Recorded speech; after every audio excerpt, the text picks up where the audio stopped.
Je vous le dis, c'est pas drôle d'être un oiseau. Mais qu'est-ce que je peux y faire, hein? Nous autres oiseaux, on a la gagne. Maintenant, pour ne pas changer de disque, écoutez-moi ça. Lorsqu'aujourd'hui un oiseau fend le ciel, c'est rare qu'il ne prenne pas du plomb dans l'aile. C'est tout ce qu'envers nous les gens sont cruels. Ça n'est pas drôle d'être un oiseau. Quand sur un arbre à tue-tête nous chantons, joyeux avec les meilleures intentions, un coup de lance-pierre nous remercie de l'audition. Ça n'est pas drôle d'être un oiseau. Sans pitié, sa canarde, sa boomerang, sa bombarde, hirondelle ou vautour, les flèches nous pleuvent tout autour, ou encore sans embâche, on nous piège, on nous encage. Il trouverait sans doute normal que nous lisions le journal. Les statues deviennent partie interdite. Ils gomment nos œufs et mangent parfois nos nids. En plus de ça, ils nous plument, c'est inouï. Ça n'est pas drôle d'être un oiseau. Oh non!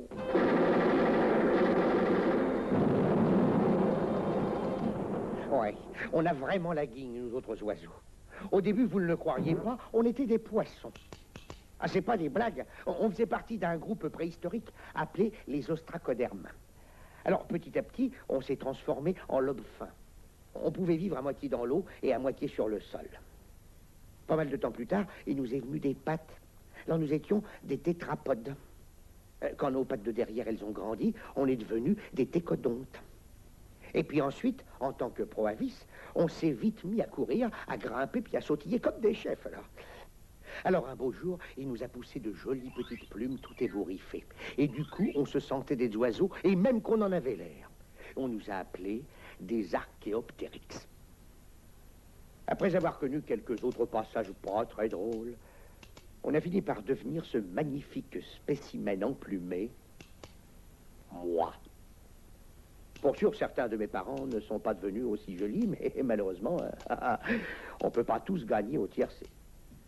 C'est très bizarre, mais quand je me penche sur un passé de 300 millions d'années, je sais exactement pourquoi ça n'a pas été drôle d'être un oiseau. Nos embêtements ont commencé avec l'homme. Je parle des types comme vous qui me regardez. Vous paraissiez pouvoir faire tout ce que la plupart des autres animaux faisaient. Vous pouviez courir, vous pouviez sauter, vous pouviez grimper, vous pouviez nager.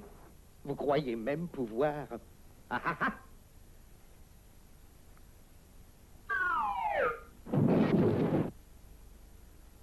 Vous croyez même pouvoir voler. Et c'est alors que vous vous êtes mis à nous causer des embêtements. Et quand vous avez compris que vous ne pouviez pas voler, vous auriez dû nous respecter, nous les oiseaux. On faisait partie intégrante de votre vie. Ça se voyait dans l'ancienne écriture égyptienne. Ça se voyait dans les coiffures de vos reines. Et puis, vos rois avaient des faucons. C'est archi connu. Quand Jules César recherchait un symbole pour représenter ses deux empires, rien ne semblait le satisfaire. Jusqu'au jour où nous, on est venus avec cette idée d'aigle à deux têtes. Toi aussi, Brutus. Comme tu dis. Autrefois, quand deux armées allaient se battre, c'est nous, oiseaux, qui décidions si elles devaient se flanquer la pâtée ou non. On employait un poulet sacré et de la pâtée à poulet sacré. On offrait au poulet sacré de la pâtée à poulet sacré. Si le poulet sacré bouffait la pâtée à poulet sacré, on se battait. Si le poulet sacré refusait, on se dégonflait. C'est de là qu'est née l'expression poule mouillée. Ça, c'est de la culture, hein? Plus votre estime pour nous grandissait, plus vous inventiez de légendes sur nous. Tenez, ce petit aiglon n'était jamais qu'un oiseau comme les autres. Mais chaque fois que vous racontiez une histoire sur lui, il devenait plus grand, plus grand, plus grand, plus grand et encore plus grand, jusqu'à finir par emporter un éléphant au-dessus des Alpes. Et puis il y avait cette histoire au sujet de cet indestructible oiseau, le phénix.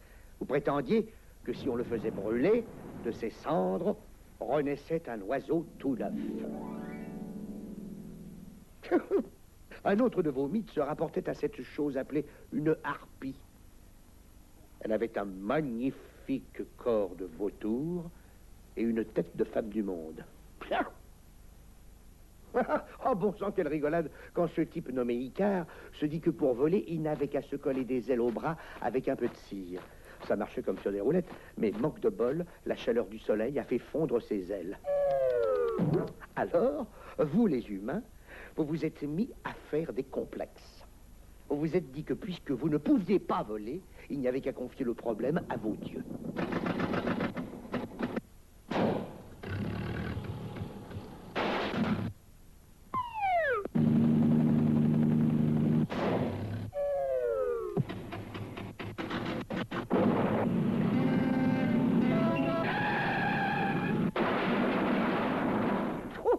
Oh, quel carambolage! Voyons, pensez-y un peu. Sans nous autres, les oiseaux, vous tous, mes braves gens, vous ne seriez pas là aujourd'hui. Vous vous souvenez du gars Noé? Il avait envoyé sa colombe chercher la terre.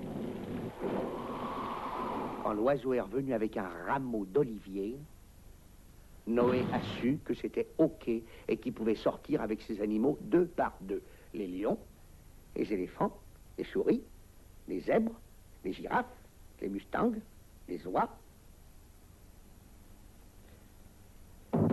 et les poux. Et puis je vais vous dire autre chose encore. Nous autres oiseaux, on servait de navigateurs à vos premiers explorateurs parce qu'on volait en général dans la direction de la Terre. Vous vous rappelez ce qu'a dit Christophe Colomb? Suivez ces oiseaux. Et Leif Erikson. Suivez ces oiseaux. Ces oives-là avaient toutes de la prétention d'avoir découvert le nouveau monde. Mais nous, les oiseaux, on savait qui était le premier. Le problème de voler comme un oiseau n'était toujours pas résolu. Alors vous avez fait appel au génie du jeune Léonard de Vinci. Après nous avoir bien zioté, il eut l'idée d'un bidule qui était supposé voler comme nous.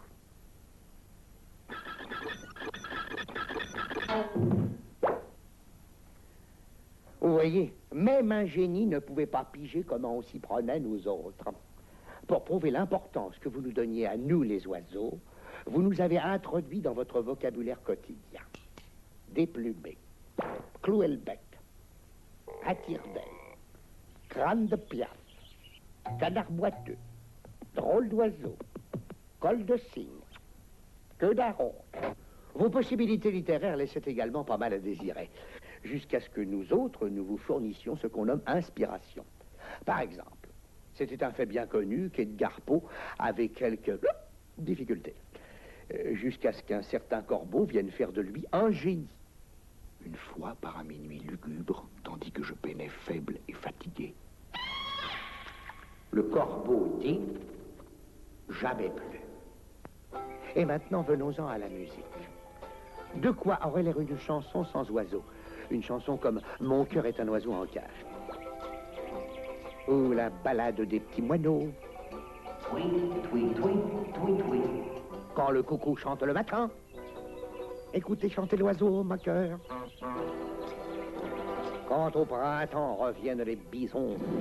Les bisons? Vous voyez ce que je veux dire, hein? Ah oui, il faut des oiseaux dans une chanson.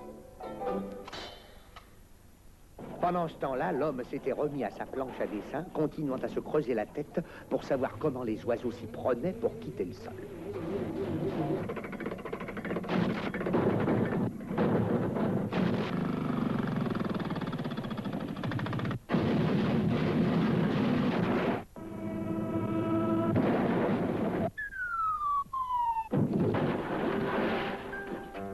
Dire que notre nom est lié à ces trucs-là, ça vous laisse froid, vous n'en souriez même pas. Vous guettez le jour où on nous descendra. Ça n'est pas drôle d'être un oiseau. Nous, on aimerait passer une vie sereine, à siffloter et à casser la graine. Mais manque de chance, il y a l'espèce humaine. Oui, ça n'est pas drôle d'être un oiseau. Oh non!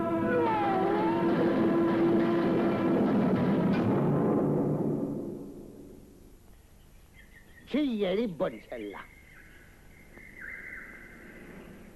193 milliards 875 millions 936 432. Oui, enfin, on estime qu'il y a à peu près 200 milliards d'oiseaux dans le monde et plus de 850 000 espèces différentes. Mais malheureusement, il y en a certaines qu'on ne reverra sans doute plus jamais. Je fais allusion à des oiseaux tels que l'ectopiste migrateur, le tétras, le grand pingouin, la perruche de Caroline et le canard du Labrador. Toutes sont éteintes, mortes comme le dodo ou drontes. Même aujourd'hui, en ce moment précis, certains de mes copains sont sur le point de disparaître. Des oiseaux comme la grue à aigrette, le cygne trompette, le faucon pèlerin, le condor de Californie. Oui, oui, et même notre propre aigle national, l'aigle à tête dorée. Tous ces oiseaux sont sur la liste fatale. Alors, afin de les sauver, eux, de l'oubli, et nous autres de l'extermination, j'ai créé une sorte de ligue que j'ai appelée SOS Oiseaux. Alors, chaque fois que l'un de vous a envie de tuer ou de détruire l'un de nous autres, il n'a qu'à nous téléphoner à SOS Oiseaux. Allô, allô, SOS Oiseaux? Ah, là, je crois que j'ai encore besoin de temps pour mettre ça au point. Malheureusement, c'est le temps qui manque. Néanmoins, je tiens à signaler qu'il y a des braves gens qui s'intéressent aux oiseaux. Je pense à la Société nationale Audubon pour la protection des oiseaux.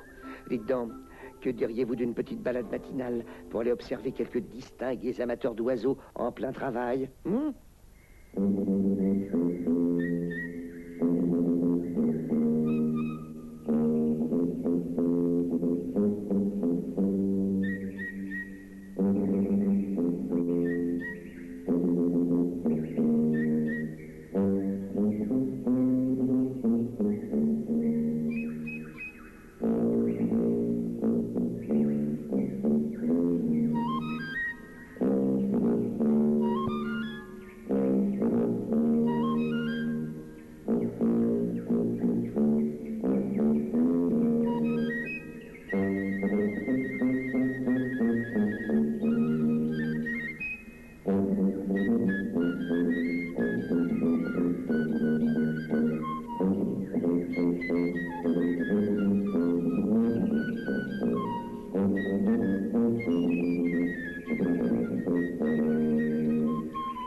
Croyez-moi, c'est facile de comprendre pourquoi il y a tant de passionnés d'oiseaux dans le monde.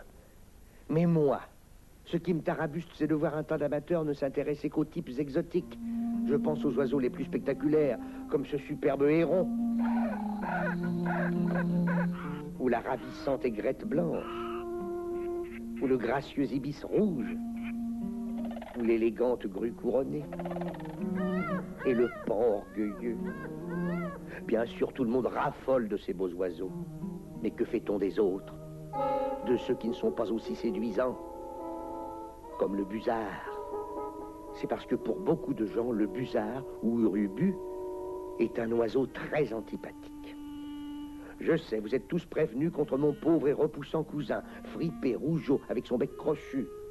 Parce que la plupart des gens le considèrent comme une sorte de poubelle volante, le busard est devenu le plus incompris de tous les oiseaux.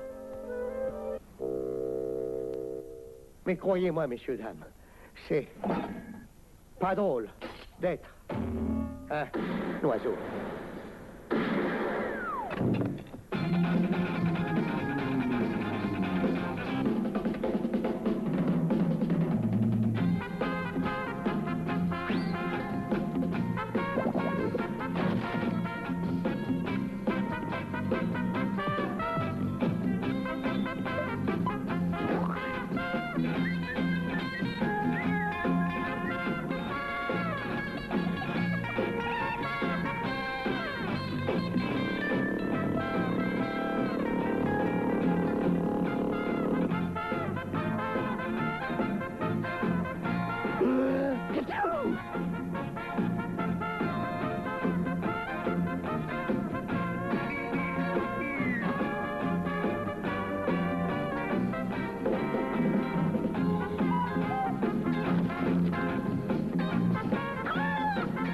Mangez donc du poisson.